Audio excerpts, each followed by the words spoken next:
రాక్షసి నా సంగతి తెలుసా? తెలుసులే, నువ్వు పరమ గయ్యాడివి, అందుకే నీకు ఎన్ని శిక్షలు పడ్డాయి. ఆ చిత్రగుప్త తప్పుడు లెక్కలు రాసి నా పాపాలే ఖర్చు రాశాడు కానీ నా పుణ్యం ఒకటి దబర అయ్యలేదు. అలా మీ చేతులు పడిపోతుంది ఆ ప్రాణం లాంటివి. ఏంటది ఏమిటది?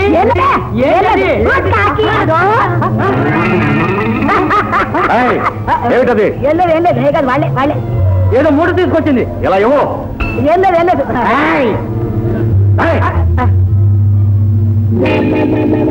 ఏమిటివి? ఒడియాలు బాబు, మా ఊరిని తెచ్చుకొచ్చాను, మావే. ఇవంటే నాకు చాలా ఇష్టం బాబు. అయినా సరే వెంట పాపాలు తప్ప మరేమీ తీసుకురాకూడదు. స్మగ్లింగ్ ధర్మశాస్త్ర విరుద్ధం. ఆగండి, ఏమిటో రోడ్డు పెద్దవాడి మీద. ఈవిడ మహాపాపి, శిక్షించాల్సింది. శిక్షించాలంటే మగపట్లేనా? ఆడపట్టులు లేరు? ఆడపట్టులే లేరా? ఏం లోకరా నాయన ఇది? దీనికంటే మా భూలోకమేనయ్యం, అక్కడ ఆడ పోలీసులు ఉంటారు. అలాగంటే ఈ సత్యనాలకి తిందామని ఒడియాలు తెచ్చుకుంటే ఈ సత్యనాలు లాగేసుకుంటున్నారు. సీతమ్మత్త నా తండ్రి నన్ను ఇడిపి తీసుకెళ్ళడానికి వచ్చావా బాబు? నా నాయన, నా తండ్రి ఎప్పుడు వచ్చా బాబు? నేను నిన్నే వచ్చానత్త. అవును, నువ్వు ఎప్పుడు తెచ్చావు? 12 ఏళ్ళు అయింది బాబు. ఆ మాయదారు రుద్రైన నగలు కాసుకుని నన్ను చంపించేశాడుగా బాబు. వాడే నన్ను చంపించాడు. నిన్న అమ్మో అమ్మో ఎంత మంచోండి. అవునత్త, నీ కొడుకు సుందరం ఉండాలిగా, వాడు ఏమయ్యాడు? నాతో ఆడుకునేవాడు. చిన్నప్పుడే అయిపోగా లేకుండా ఇల్లు వదిలిపెట్టి వెళ్ళిపోయాడుగా. పోయాడు.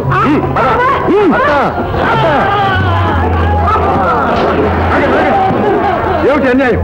ముగ్గురు కలిసి ఒక్కడే హింస పెడుతున్నారు. శిక్షలు అమలు పరుస్తున్నాం.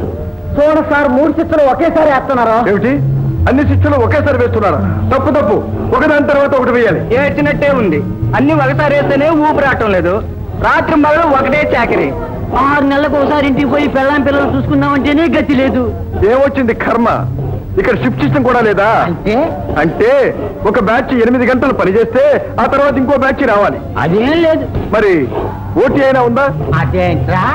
అంటే ఓవర్ టైం, ఎక్కువ గంటలు పనిచేస్తే ఎక్కువ కూలీ ఇవ్వాలి. అదే లేదు సత్తన్నాం. వచ్చే పాపలు పుట్టలు పెరిగినట్టు పెరిగిపోతున్నారు. పాపలు పెరిగితే పనిమాల సంఖ్య కూడా పెంచాలి. ఏమిటి పెంచేది? నేను త్రేతాయుగం నాటి నుంచి పనిచేస్తున్నాను. అప్పుడు ఎంతమంది పని వాళ్ళమో ఇప్పుడు అంతే. పాపులు మాత్రం 10,000 రెట్లు పెరిగారు. అంతే, అక్రమం. మరి మీ కార్మిక సంఘం ఏం చేస్తుంది? కార్మిక సంఘమా? మీకు సంఘం కూడా లేదా? అవ్వా, ఎంత వెనకబడి ఉన్నారయ్యా. నిజంగా నరకంలోనే ఉన్నారు. మీలో సాంఘిక చైతన్యం లేదు, విప్లవ రక్తం లేదు. నరకలోక కార్మిక సోదరులారా, రండి, లేవండి, విప్లవ శంఖం పూరించండి, ఐక్య కార్మిక శక్తి నిరూపించండి.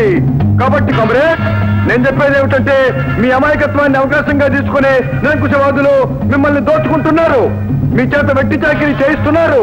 కాబట్టి కామ్రేడ్, నేను చెప్పేది ఏమిటంటే, మీరందరూ ఏకం కావాలి, మీ హక్కులకై మీరు పోరాడాలి, సాంఘిక న్యాయం సాధించాలి.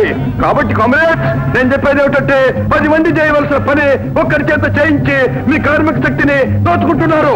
ఇది అన్యాయం. కాబట్టి కామ్రేడ్, నేను చెప్పేది ఏమిటంటే, మీరందరూ ఏకం కావాలి. ఎట్లాగా? అది నేను చెప్తాను. కాబట్టి కామ్రేడ్, నేను చెప్పేది ఏమిటంటే, మీరంతా కలిసి ఒక కార్మిక సంఘాన్ని స్థాపించుకోవాలి. నేనే చేస్తాను. ఇప్పుడే ముహూర్తం పెడతాను. నరకలోక కార్మిక సంఘం జిందాబాద్ అనండి అయ్యా, జిందాబాద్ అనండి. అందరూ గట్టిగా అరవండి. నరకలోక కార్మిక సంఘం, నరకలోక కార్మిక సంఘం. చూచారా, అప్పుడే మీలో విప్లవ చైతన్యం వచ్చింది. వేడి రక్తం ప్రవహిస్తోంది. విప్లవం అనండి అయ్యా, ఐక్యకంఠంతో అరవండి. వర్ధిల్లాలి, వర్ధిల్లాలి అని. విప్లవం, విప్లవం. కాబట్టి కామ్రేడ్, నేను చెప్పేది ఏమిటంటే, మీ విప్లవ సంఘానికి మీరంతా కలిసి ఒక నాయకుడిని ఎన్నుకోవాలి. విప్లవ కార్మిక నాయకుడు వీర కామ్రేడ్ సత్యం, వీర కామ్రేడ్ సత్యం. కాబట్టి కామ్రేడ్, నేను చెప్పేది ఏమిటంటే, నరకలోక కార్మిక సంక్షేమం కోసం మనందరం యమగోళ చేయాలి. న్యాయసమ్మతమైన మన కనీస కోరికలు తీర్చే వరకు మీ ఆందోళన ఇలాగే సాగించాలి. కనీస కోరికలంటే? నేను చెప్తా వినవయ్యా. రోజుకి 8 గంటలే పని చేయాలి. పని పెరిగితే కార్మికుల సంఖ్య కూడా పెంచాలి. ఆడపాపలను శిక్షించడానికి ఆడబట్లనే నియమించాలి. వాళ్ళకి కడుపులొస్తే సెలవులు ఇవ్వాలి. వాళ్లకు పుట్టిన పిల్లలకు యథాశక్తి ఇక్కడే ఈ నరకలోకంలోనే ఉద్యోగాలు ఇవ్వాలి. ఆయన ఒప్పుకుంటారా? ఒప్పుకోకపోతే సమ్మె చేస్తాం. అంటే పని చేయకుండా మొండికేస్తాం. పనిలోంచి తీసేస్తే ఈ పని ఎవరు చేస్తాడు? ఇంకొకటి పెట్టుకుంటాడు. వీల్లేదు. కాబట్టి కామ్రేడ్స్, నేను చెప్పేది ఏమిటంటే మన కార్మిక సంఘం పర్మిషన్ లేకుండా బయట వాళ్ళని పనిలో తీసుకోవడానికి వీల్లేదు. మనం పని చెయ్యం, ఇంకోళ్ళు చెయ్యనివ్వం, పని అనేది అసలే జరగనివ్వం.